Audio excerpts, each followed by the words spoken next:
Welcome to Product as the Star. I am your host, Will Cunningham, and on this show, we talk to folks interested in getting the word out about a product, good, service, message, or a call to action. Today's discussion will feature a conversation with Dedee Pfeiffer from Big Sky on ABC. Welcome to the show, Didi. Thank you, Will, for having me. I'm excited. Me too, me too. So, first things first, why Yes. don't you tell us where you're based out of? Well, right now we're in New Mexico. When we Okay. first started Big Sky ABC Thursday nights, 10 o'clock, plug. I know, shameless. That's why I'm here. I know. But we started in New Mexico for like a minute, literally like a Mhm. week. Then the pandemic happened. The world shut down. We went back to LA Mhm. home. And then months later, we resurfaced in Canada. We did the Okay. first season in Canada, making that look like Montana. Now we're back in New Mexico, making this look like Montana. So Mm. that's where I'm at right now with the wild turkeys and donkeys, and I love it. Okay, so that's where the location is at, but where Big Sky. Mhm. However, where's Dedee Pfeiffer from? Do you? Well, where I'm from is, well, I'm going to say Orange County, but hold Okay. on, Tio, not Orange County, like that rich, inflated Beverly Hills looking thing that is unrecognizable to me. No, I was under the 405 off of Beach Boulevard in a little teeny town called Midway City near Garbage Grove is what we used to call it. Garden Grove, which is where I was born. I can say that. Santa Ana, just a completely different area. But that's where I was Mhm. born and raised. But then at 18, I moved to LA and I'm 57. So if you do the math, Mm. LA and everywhere else more than that. So yeah. So you saw it change a lot. You've seen it go through a bunch of different changes. Oh, Orange County. Oh, it's unrecognizable. When I went there with, I think my third husband. Yeah, my third husband. I'm married a few times. I said, I want to show you where I was born and raised. And I went down there and I was like, oh, never mind that. Which is the world. He's like, what? I go, this is not. I mean, it was, don't get me wrong, it was beautiful. But I mean, there was one oil rig, and one like Dwight's, I think it was Lifeguard Station 15 or something. And then a stand that had some awesome chips and salsa, and we just sit and watch the surfers. That was it, you know what I mean? And we took the bus to the beach, and now it's like the Beverly Hills blew up all over. Oops, I'm sorry. It's okay. Oh no. Uh-oh. Yeah, I had a little mishap. Ah, sorry. Okay, my phone's ringing, and I didn't turn it off. I'm sorry. No worries, no worries. So you're in the Orange County, not quite ish area, Garden Grove, I was. and this is where you were at. This is where you originate from. So I'm just curious to learn then, if you don't mind me asking, how did you find yourself becoming an actress? Oh wow, that's crazy. I've been working since I was walking in Orange County Mm. back then. I was born in '64. You do the math. When I was really young, we could work. We didn't need like a work permit or anything. I mean, child labor was just kind of like what you did when you wanted something because my parents were buying for us, right?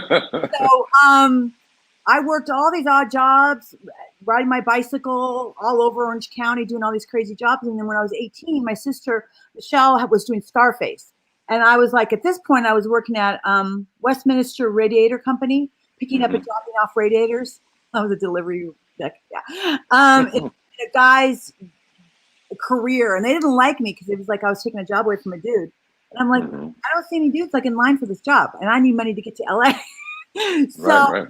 yeah, so I followed her to Los Angeles and said, I think I want to be an actor. I just want to try it. And she was like, just get into an acting workshop first. Don't even think about an agent or headshots. Just get into the actual craft of acting and see if you like it from there. So I studied for 2 years and I worked illegally as a cocktail waitress at female oil and mud wrestlers. I was doing all sorts of stuff and things right now you can't get away with. But I needed to work to pay for the expensive acting classes. But it took 2 years. I was terrible. I was stuttering. I couldn't remember my lines. I didn't understand character. I didn't know what the heck I was doing. But man, well, I was stubborn. I was not going to give up until I figured it out. And now I'm 57 and I still haven't figured it out. You still haven't figured it out. No, I don't So think you ever really do. And if you do have all the answers as an artist, I think you're done. Right? right, right. I think you always have to be exploring and looking and discovering and yeah. always looking, exploring, and discovering. So you're saying you shouldn't have canned material as an artist. You should be, always working on your craft. You should always be developing on these types of tactics and things to further your craft. And there is no figuring it out. It sounds like. I think as much, how about this? You can figure out acting or your characters as much as you can figure out your own life. Mm. Look at the world we live in. I mean, it's ever so changing. I mean, who would have ever thought? I didn't even know what pandemic meant when they said we're all going. That sounds like epidemic. They're like, we're all Googling pandemic, right? Right. Told any of us a year before that was going to happen, or a lot of things are happening in the world. If you would have told us before A, B, and C were happening, we'd all be like, "What? Seriously?" So it is. So for me, it's so important in sobriety. I'm 3 years sober, 3+ years sober. Oh, congratulations. Thank you. Yeah, I took a year off in UCLA to getting my master's when I disappeared for 10 years. That's what I was doing. Also getting my butt sober. I've been sober 11 years, except off of drinking. So. Yeah. Hey, listen, man, that's amazing. 11 years. Yeah. So please continue. So that's amazing. In my world, at 3+ years, you're like my mentor. You know what I mean? I look up and go, so that, because there's tough days, man. Yeah, there is. Yes, there is. There is. But it gets easier and more manageable, and you start discovering that your sober mind is pretty interesting.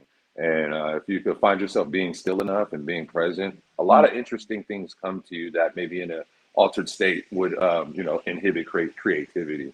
Absolutely. I feel like this is the first time that I have actually, number one, been an actor.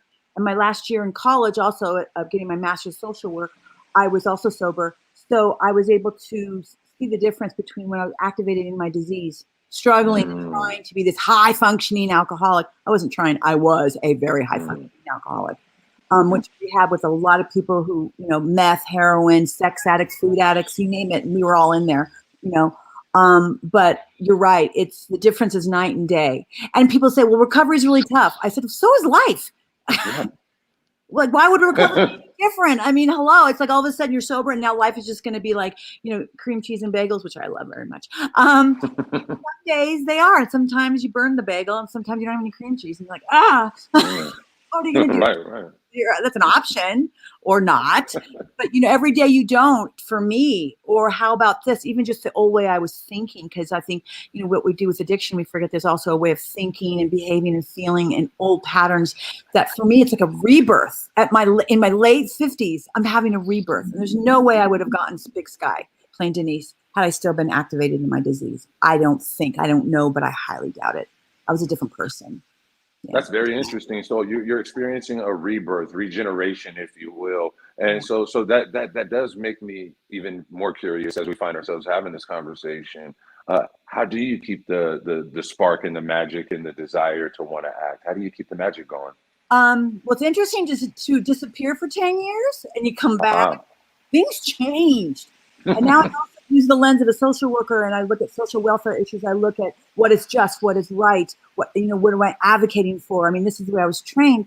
And then my own recovery really opened up my eyes to the difference between looking at life through the lens of, watch this, resistance. Look at what life looks like when you're resisting versus curiosity. Right. Resistance and curiosity. So when I see these big things that come at me that I used to really dislike about acting or the industry, the way it works, I have to say, I do this, right? And that's where resentment and all this icky stuff comes in. I start to go, wait a minute.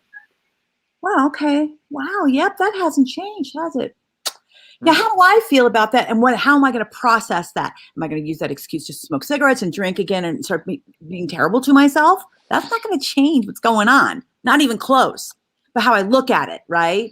So my sense of humor has gotten me through some really tough days.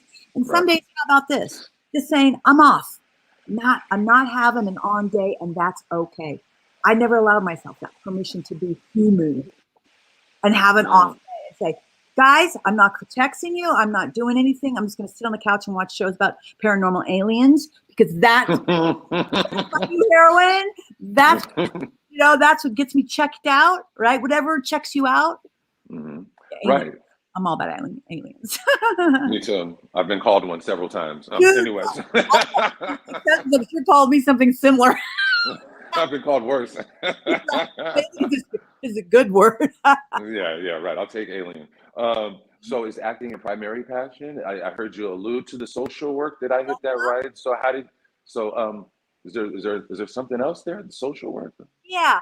Well, I took off 13 years ago for 10 Mhm. years to go get a degree so I could help people on a larger level than Oh. just volunteer work. I mean, I've always been volunteering since I was little, actually.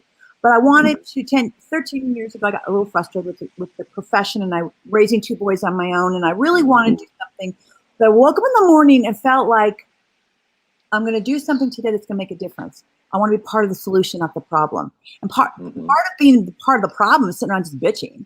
Okay. Fingers at everybody who's just got their heads up there. You know what, right? That's effective for a second.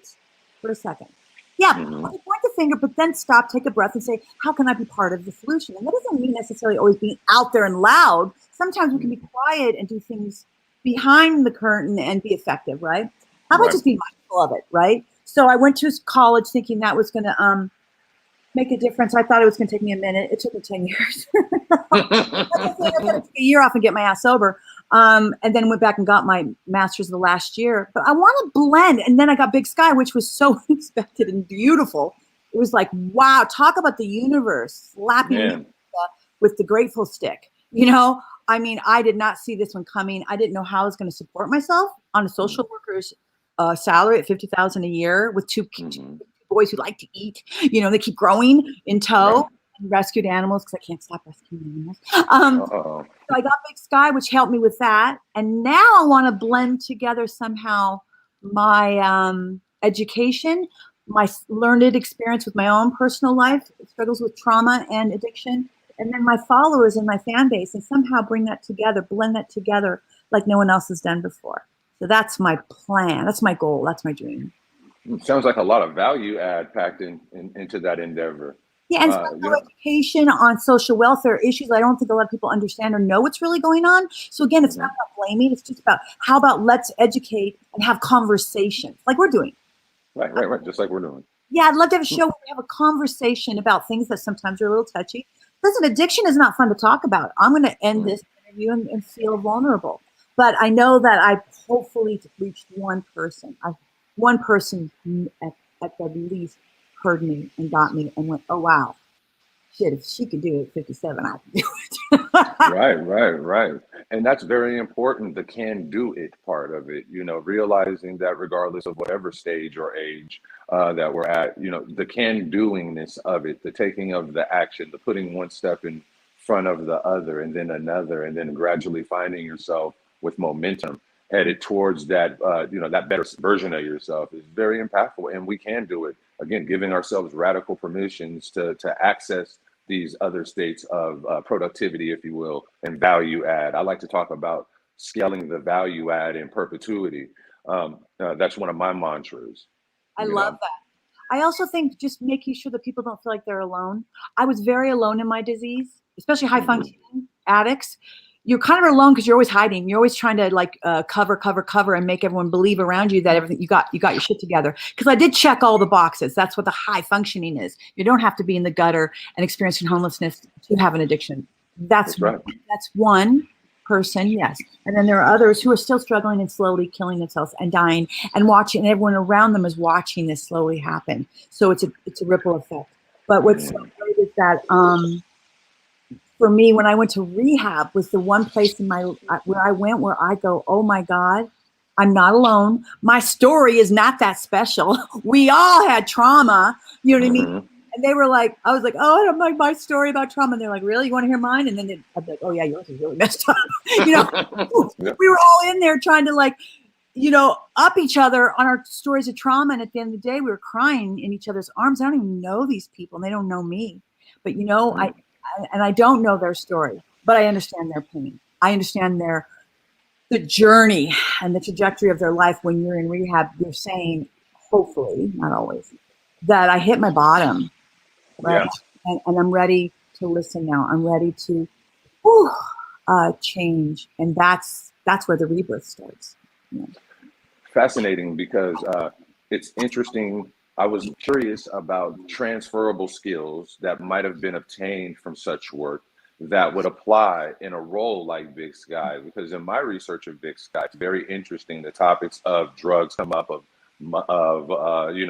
nefarious behavior gone awry, and and then even your role in doing social work, transferable skills maybe to playing the role of a detective. Could you talk a little bit about utilizing some of your experience and pulling from that?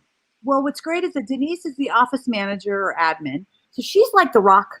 She's always at Duel and Hoyt. She doesn't ever leave. She's that one character you know is going to be there. She's going to be there. She's always there. She's the rock. And Cassie and Jenny are like the two detectives. They're the butterflies. And they go off and they're going to solve, all of these crimes in this and live their lives as well. And at the end of the day, Denise is always that rock where the two butterflies can come back and land, take a big breath, and go off again. So that's where my social worker skills get to come in for sure. And when David, my brother-in-law, called me and said, I have this role for you, which he's never done. I didn't even know he had my number. I was like, what? Well, he hadn't called me and text me. But no one was more shocked than me. I was like, oh, that's never happened, right? So again, it's all this kind of, I'm not going to say, it's about sobriety. But how about this? I changed the energy around me. I changed the way I think and feel. And that came from getting my head clear. Right? Because I get nervous about being too wordy, and sobriety, people are like, oh, her authentic self, and that can turn somebody off. It turned me off when I was in my disease. But the bottom line is that Denise, when he said, I have a little explicit for you, he saw me working my butt off in sobriety. He saw me working my butt off in college and raising my boys and trying to be part of the solution in the world, even though it's one little part. And he thought, that sounds a lot like Denise. So he gave me this role. So I've been able to bring a lot of myself to Denise, which has been really fun. Yeah, that's got to be fun. It's got to be fun to see somebody, to have somebody in your network that recognizes your work ethic, which you called it stubbornness earlier when you went to your talk. No, that's called a strong work ethic. I found you out right there. No, you have a strong work. You have a strong work ethic. Is what that is. I don't know. My dad called me hard head. Yeah. Well, we'll go a hard hat, construction, hard work. Right. So, really quickly, I'm wondering now, what do you remember your first role? Yes, my first. Well, I got this role, and then they took it away from me and gave it to another actor because I wasn't SAG. Back then, and I'm not sure if that still applies, it was a catch-22. You couldn't go in for an interview for a SAG movie unless you were already in the union, unless you were SAG. But you couldn't get the interview unless you were SAG. So it was like, well, how do you get the SAG card if you can't get the interview to get the movie to get the card? Yeah. Really terrible. So we were doing sneaky things back there, buffering your resume and make it look like you were SAG when you really weren't. Sneak your way in there and you'd read and get them to fall in love with you. And then they would have to spend a little cash to Taft-Hartley you. The production costs money to get you into the union, right? Well, I got this role. I can't remember what it was. I was so excited. And ran back and I told my sister, Shell, and she was doing Into the Night with John Landis. Wow. So, yeah, right? And then, that's how I know, I'm really dating myself. And then she comes, then they call me and they said, you're SAG, right? And I said, no, remember? This has been the problem with trying to get interviews and getting to SAG movies and stuff and TV. And they said, oh, let me call you back. And they said, well, they wanted the other girl because she was SAG. So they gave it to me, took it away. Shell went to work that night and told John Landis that story, and he got mad. He said, oh, hell no. He said, tell her to show up in front of Frederick's Saturday night at 11:30 at night with her trashiest clothes, throw her on the camera, make her a $10 hooker. We'll give her 2 lines. She'll get her SAG card, but I tell her I'm going to cut it out. It's not going to land in the movie. I'm just going to help her out because that's bunk what they did to her. That's not right. So being a method actor, I went and walked the boulevard the nights before, studying all the hookers and stuff, or girls of the street. I don't know. And I did all of that, slept in my clothes, slept in my makeup. Oh, man, I was ready for that $10 hooker role. And at the end of the day, he loved it. And he thought it was funny the way I scored it, because I'm hitting on my sister and Jeff Goldblum, that he left it in the movie. Really? So wait, Yeah, wait, he got my wow, what SAD a card, and he gave me audio. It's called ADR, audio dialogue replacement. Extra work on the side to no parking at the red zone. No, that voiceover LAX you hear and stuff in the right, movie. Well, people right. do that and they get paid for it. So he gave me a day of that to pay for the SAD card because I didn't have any money. Ah, Right, wow. John Landis. I got to tell you, talk about sweet man. So he's helped launch me for sure. Yeah. Wow. John Landis. I hope you can get him to get mad about somebody for me so we can get some stuff done. No, Yeah, yeah. the reason I asked that is because you're on Big Sky, and I wanted to compare and contrast to see how you felt with that experience, getting that role, and how you felt when you all of it, because there was serendipity involved in both of them. It seems like how did that feel back? Back then when that happened, as compared to today, was it renewed magic? Was it similar? I'm curious to know about that. No, I'm gonna have to say. First of all, I can barely remember what I had for breakfast, but okay, hold on. My memory, but no, but I do remember that. I remember showing up nervous, wanting to do such. The excitement is almost hard to put words to when you get your first gig, and being gone for 10 years, went to school, to get my degrees in psychology and social work, wanting to help people on a larger scale, not sure how I'm going to blend the two together, my 30 years plus of acting and then my degrees and my learned experience.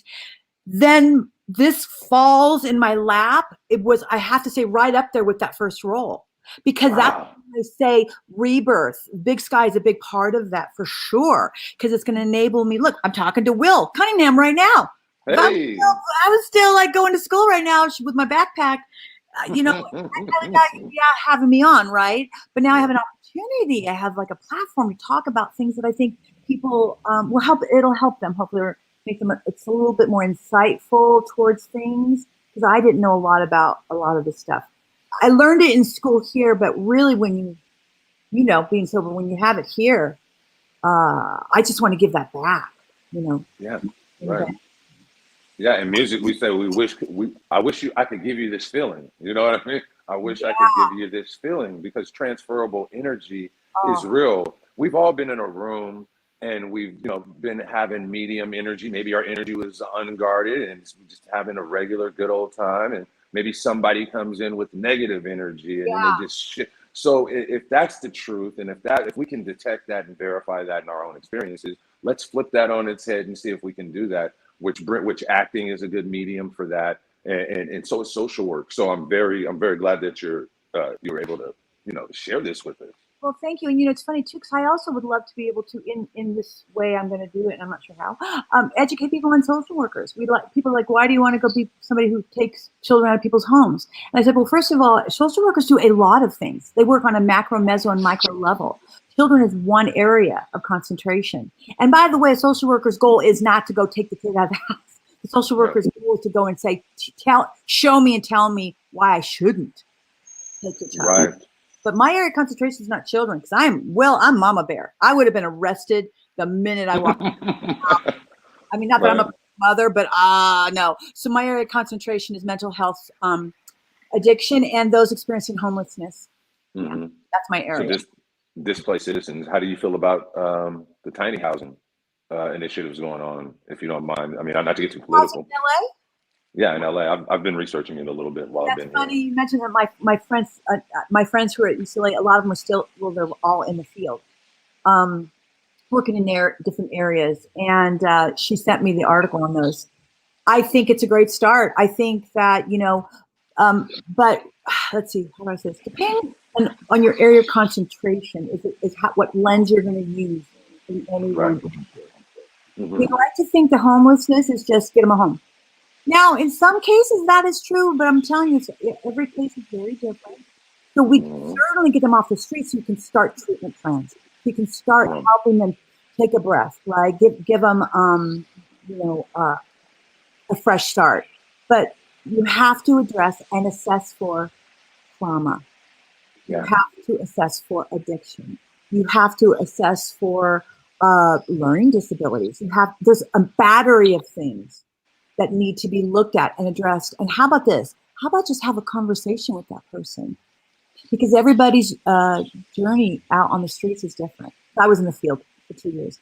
And let me tell you, the conversations were amazing, and no two people were alike. So to cookie cut fix that problem is a mistake. Like no two addicts are the same. I don't know how you got, how you stopped drinking, but it's probably different than the way I did it, but it doesn't matter. The bottom line, right, is, are you a happier, healthy person? And Yes, you found your way, and I found my way. And homelessness is no different. But I think just because I saw people just getting housed, and then they lost the voucher because they wouldn't do the ABCD thing, jumping through the hoop that they had to do. Not because they want to, but they weren't able to do it because they had fundamental things in the way. So you see, there's a lot of, it needs to be looked at in a multidisciplinary manner. And when I say that's a big word, that means a lot of different lenses. Social. Every person has to be looked at on multiple levels to have the housing be effective. Yeah, because I know for many people who got apartments, they couldn't handle the silence. They couldn't handle the silence. They're used to sleeping under the freeway for 20 years. Right. And now people are like, what's wrong with you? Well, you should be grateful. Now you're in an apartment and, you don't have to hear all those cars going by. Did you stop to think that maybe the noise of those cars is stopping the voices because he or she or they have schizophrenia that's been undiagnosed? And the meds they have kind of really make them don't feel good. So there's there's a lot of things. So it's not just the housing, although I think it's a beautiful start. It's certainly going to help a lot of people. That's exciting. How about this? We need to just start something. Sitting around and pointing the fingers isn't fixing the problem. And it is an epidemic, by the way. It's an epidemic. It's an epidemic. And you're right. To sit around and point is cyclical. It's just a cycle. So in order to, we have to start somewhere, right? You got to start somewhere and then iterate on that point. And I appreciate you taking the time out of this to, shed some light on that. You really didn't have to do that. And I appreciate that because it gives us another way to look at Dedee Pfeiffer. It gives us a look inside that mind. And it makes me curious to learn, how do you keep track of all this? How do you keep track of everything? Oh, like my 2 teenage sons and all these rescued animals. There's a new one. We got a pandemic pup. She's going to walk by probably. We rescue cockatoo, rescue cat. Keep track of it. I think for me, I love, like you were talking about, energy. I love energy. I've learned in sobriety also to sit still and have that be really kind of profound. That's different for me. I'm more of a jogger than a yoga person. Right. But both are effective in kind of calming myself.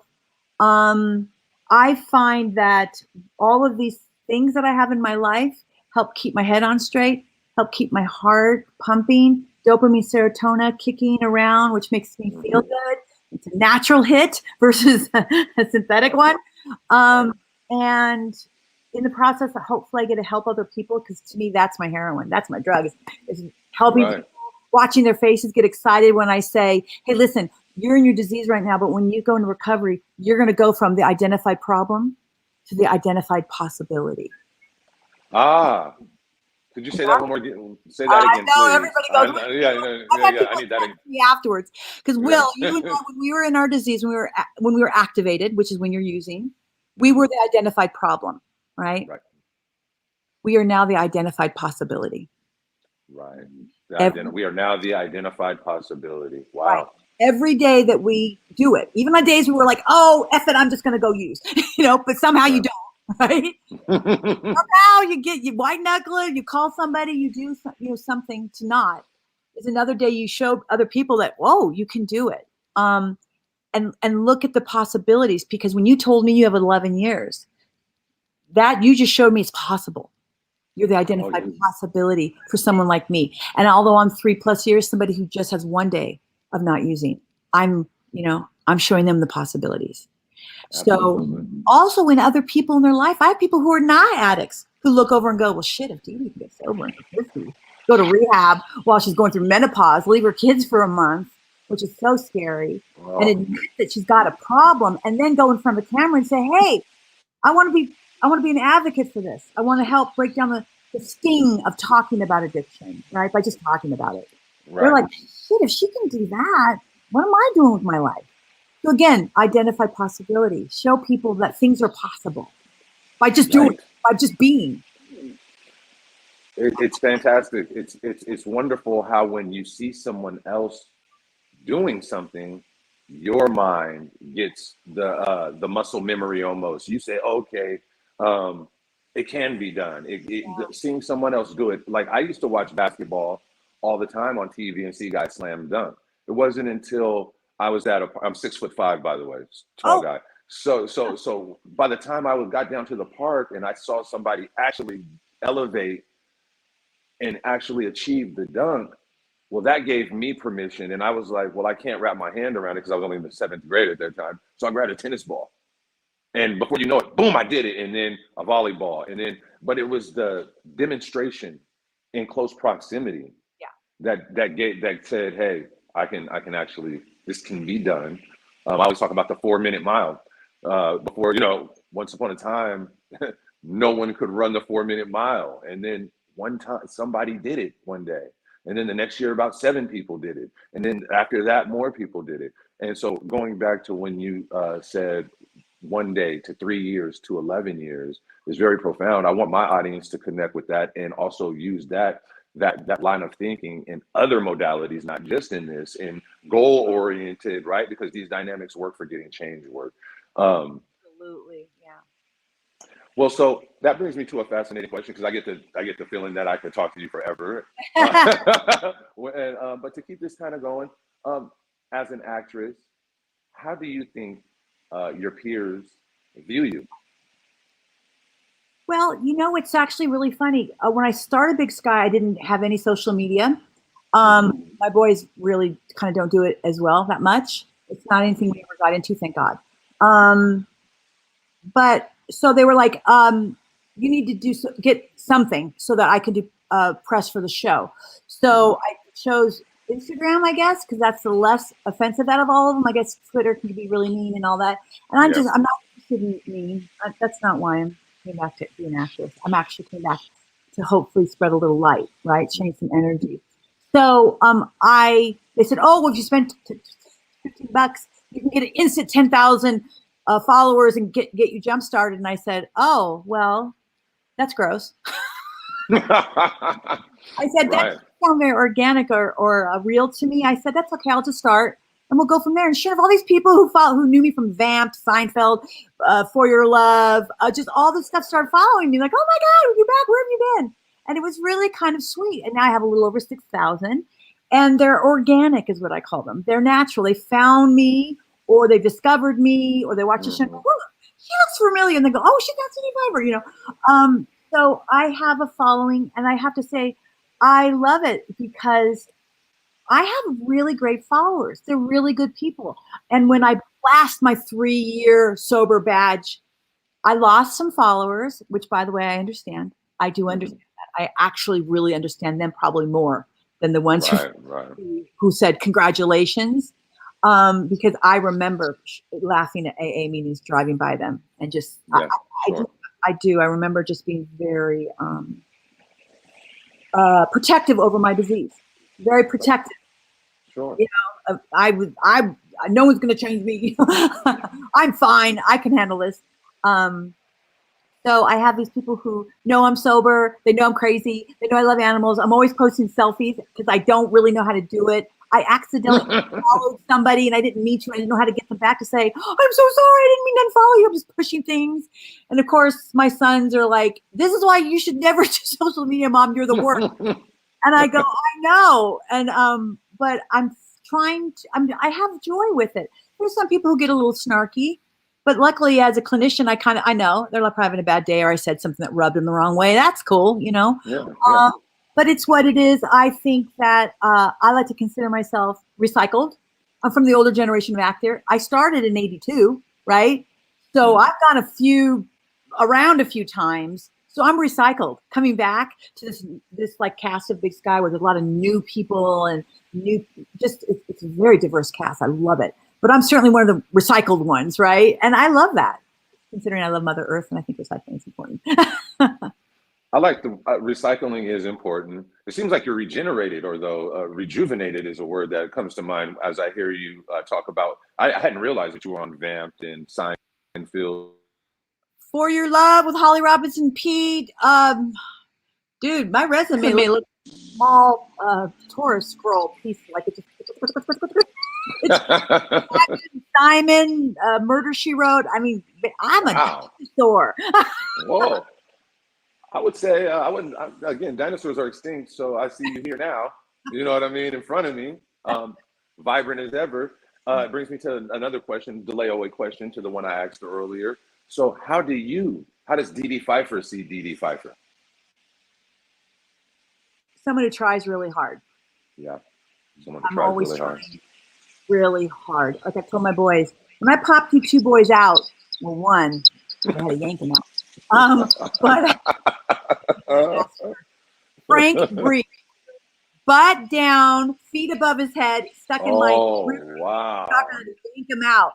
Maximus. That's my the first one came out, 4 pushes, classical music, whole family was there. I've had both pregnant or both labors, but like I said, when I gave birth to you guys don't come out with a manual, you know. And you learn through trial and error. Unfortunately, hopefully, you're raising resilient children so they can withstand your trying to be a single parent. It was never my goal to be a single parent, but let me tell you, those boys, man, I thought my life was awesome before them. Hell no. I love my boys.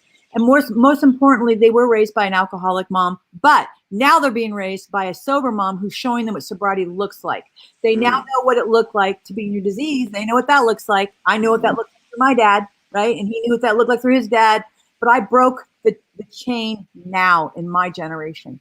And I don't preach to them. I just show them who I am. They know I'm here for a soft landing if ever needed. If they ever find themselves in a place where they're using something to an extreme that's affecting their life in a negative way, Mama Bear is here for a safe landing, right? That's all.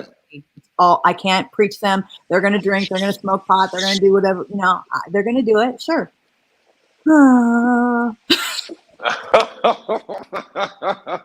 Mama bees. No. Right. Yeah. Well, it brings it. It's fascinating because I have something similar. My mother was alcoholic, and then she got sober. And so then, as I found myself going through my bout, I recalled my mother's example. And again, that permission, that demonstration of getting sober was always there in the back of my mind. So my mother did it, so I can do it. It was always there. And so when I see you light up with your boys, when you bring them up, in the way that you bring it up, telling me about how they grew up and the transitions that they experienced watching you, reminds me much of my own situation. So that's pretty fascinating, and I appreciate that. And we are about to start winding this interview down, Didi, but this has been a fantastic interview, and I'm grateful for you sharing your experiences, not just professionally, but in real life, in the capacity of a mother, and that's always very helpful. One of the few last questions I want to find out is, what is one of the resources that you just can't live without? What a great question. I really like this interview, Will.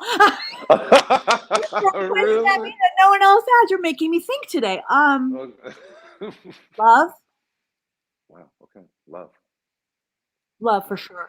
Love to me, when they asked me in rehab, who's your God, who's your higher power, I was like, please don't go to the religious thing. It's going to upset me. It's going to turn me off this whole recovery thing. And they said, how about this? Who's bigger than you? Who's more powerful than you? I said, well, Mother Earth. I mean, look up at the stars. I don't know who did all that. I didn't do that. And the president didn't do that. And no parties, political I didn't do it. Will didn't do that. That's bigger than me. So the universe, Mother Earth. But then I narrowed it down one day, having a profound moment, leaning into some heavy trauma. And I realized when I saw all these strangers, like I said, in rehab, who didn't know me from Adam, that were just so there for me. Because they understood me, didn't know my story, but they understood me. I never felt more connected and less alone than in rehab. And at that point, I realized love kneecaps me. Love is so powerful. And in that moment, I realized it's love that I have to have. Like I have to have love in my life somehow, some way, whatever that looks like. And it can be with, these rescue dogs that are laying around my floor right now, snoring behind this. Oh, my son, even when they get all mouthy, I'm like, I know you love me. They're like, My sisters, my brother. I think there's just love. When you do something randomly kind, I love doing that. Just go open the door for somebody who doesn't expect it. Like literally jog in front of them, cut them off to open the door. You want to see them go from, you son, oh, thank you. And then I look at them and go, gotcha, didn't I? And they just, you can see change their energy with a little random acts of kindness. Doesn't cost you anything, right? And then you go, that was loving. And that was love. It was unconditional. And I don't know that person. I will never meet them again, probably. But I sprinkled a little love in their life in that moment. And then that makes me feel love around my heart. So how can I say love is powerful? Love it really is. Love is powerful. It's a resource that, I think it's a resource that without it, I'm not sure what life would look like without it. Right? Wow. I hate to think about it. Yeah, to me too. Yeah. Ooh, that's I don't even know. Yeah. My mind just went. It went all right, I don't want it to go there. Yeah, no. We'll stay here. We're here now. We are here now. Talking about love. So this is a fascinating question that I've kind of been saving for this. Well, actually, I want to know. I do want you to tell us as we wind down where people could find, where people could watch and how to watch Big Sky and and things like that, because I think it's important to go in a person's background to show the energy that they're bringing to a set, to bring to an environment. So oftentimes we get the end product and we don't get to see the magic behind it. And in American culture, we crave backstage behind this. We like that access, and so this is like a part of that for us. So keeping in mind that I don't want this question to include our bouts with alcoholism, but you've been very successful in not including alcoholism. But could you share with us a major failure or a setback that you encountered and you came back from? Not really including. I don't like to call the alcoholism and stuff a major failure, because I don't know who's going through something right now like that, and I don't want to do that. But just something outside of that. Because it's a disease, and that's different. Yeah. Disease is over there. Yeah. Yeah. Something that happened that I came back from. Yeah, like a mistake or a failure, or I wish I didn't do that, but then you learn from it. Well, some would say, well, you've been married 3 times. You want to throw that in there? I'm going to say no, because without my 3 husbands, I wouldn't have landed with the baby's daddy, which is the second husband, and I wouldn't have him. So it all ties in. Yeah. He changed the trajectory then the whole future. Oh God, where do I start? Well, let's see. Okay, that doesn't include my sobriety. Oh, well, I did go into an interview one time, and my boyfriend had broken up with me, and I think it was somebody really big, like huge. And I started talking to my boyfriend. I started crying. Director was patting me on the back. It's okay, and kind of sent me on my way. I don't know if I read or not. But I remember my agents going, well, how'd it go? And I go, oh, I don't remember. And they're like, are you crying? I'm like, why was it? You cried in there? Willing to emote. Well, Jim broke up with me and last night.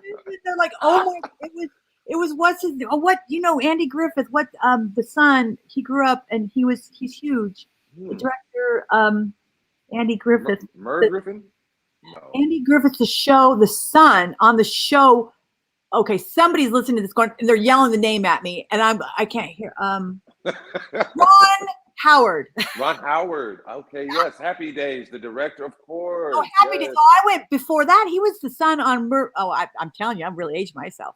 This was like in the 60s. He was on a series as a boy, or 70s or something. Yeah. So I'm not going to say that was like the worst thing I overcame it, but again, I'm some kind of hardhead because I was humiliated that had happened. And I thought, oh, I'm never going to act again. But I continued because I'm a hardhead, I guess. But I would have to say, actually, more than that, there was an interview I went in and I got the wrong information. And I was dressed in pink and all fluffy in a bow and tough love with Lee Remick Brewster and Piper Laurie and Jason Catholic. Once again, dating myself, ABC movie of the week. And I walked in and the casting looked at me and looked away. And when I was out in the waiting room, I noticed everybody was in black leather and they had like black mascara and their hair was all jacked up. And I thought, I think I got the wrong description for this character. And I thought, of course, my instinct was run, just run, go to your car. That was my Volkswagen. Go to a payphone because we didn't have cell phones, and you call your agent because you had to know your agent's number and tell them that I got sick. But I didn't. I walk in there with all pink, and he looked at me and he went, "Are you ready?" And he turned away from me.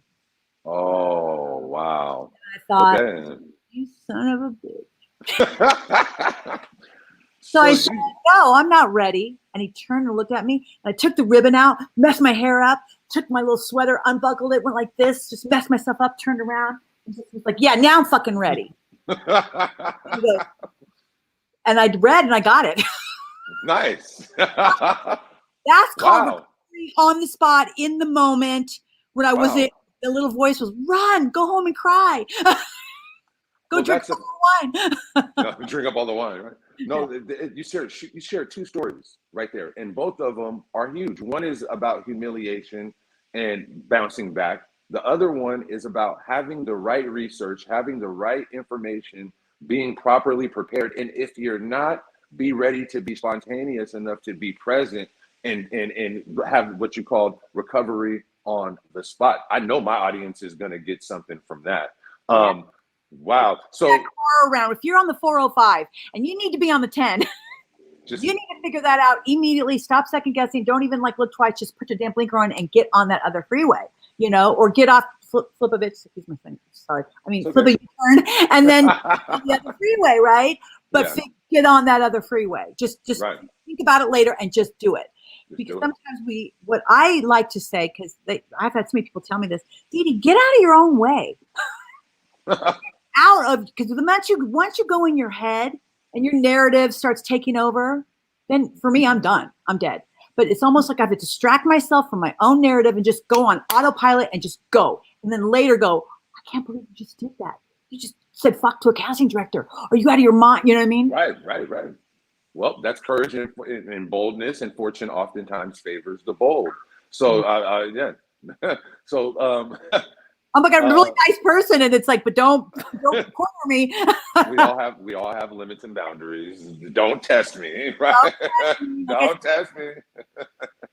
So where do you see all this energy, this brilliant mind, this command of memory that you have, because you're bringing these things up and experience them with, I'm like going there a little bit in as I'm listening. So where do you see yourself in 10 years from now, 5 years from now? If you can paint the perfect ideal future for yourself, what would that look like? Oh, Will, I know exactly where I'd like to be. Really? Yeah, I do. And it's something I'm starting now just by being curious, open to the possibilities of how I'm going to make it work, throw it out in the universe and see what bounces back.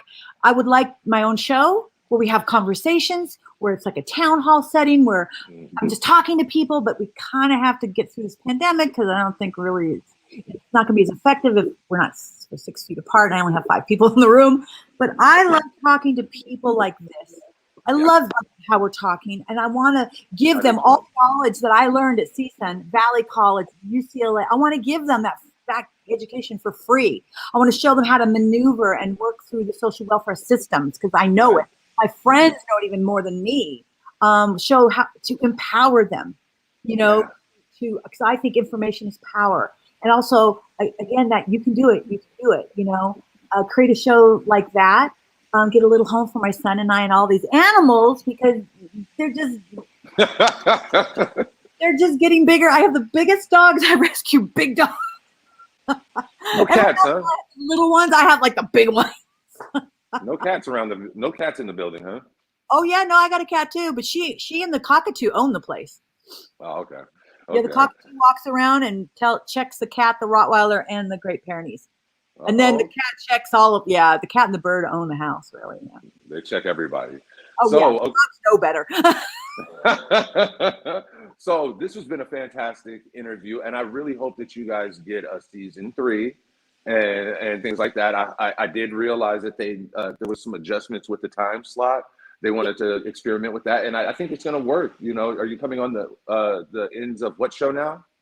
Right now we're on Thursday nights after Grey's Anatomy. After Grey's Anatomy. Yeah, 10 o'clock. So I think it's, from my understand, that's a sweet spot. I mean, that to me, that's love. That's some love, right? That's love, right?